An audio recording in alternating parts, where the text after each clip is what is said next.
Hi friends, இன்னைக்கு மரக்கீரை எப்படி செய்யணும் பற்றி பார்க்கலாம். அதுக்கு தேவைப்பட்ட பொருட்கள்: வெங்காயம், தக்காளி, மிளகாய், ஜீரகம், மிளகு, பூண்டு, வெங்காயம், தோரம்பருப்பில் தண்ணியில் போட்டு ஊற வச்சிருக்கோம் ஃப்ரெண்ட்ஸ்.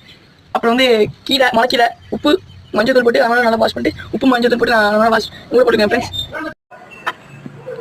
மண் சட்டி எடுத்து அதில் கொஞ்சமாக துவரம்பருப்பு போட்டு நம்ம ஊற வச்சு துவரம்பருப்பெல்லாம் அதில் போட்டுக்கணும். போட்டான், தம்பி தான் போட்டு அப்புறம் என்ன பண்ணால் வெஜிடபிள் கட் பண்ணி வச்சுருந்த வெஜிடபிள் எல்லாத்தையும் போட்டு தண்ணி ஊற்றி அதை வேக வச்சுருந்தான். இன்னொரு சைடில் வந்து ஒரு எண்ணெய் சட்டியில் எடுத்து கீரையை எடுத்து நல்லா வாட்டிக்கிட்டான். வாட்டிக்கிட்டு அவன் தான் பக்கத்துலேருந்து அப்படியே பார்த்துட்டு ஏதோ பண்ணிகிட்டு இருந்தான். யூடியூப்பாக தான் பண்ணான். அப்புறம் அதை எடுத்து வச்சு மறுபடியும் அந்த மண்பானையில் போட்டு ரெண்டுத்தையும் போட்டு நல்லா கிடையிறதுக்கு ஒன்று யூஸ் பண்ணோம்ல மற்ற இன்னும் சம்திங் அதை வச்சு கிடைஞ்சாங்க நல்லா இருந்துச்சு.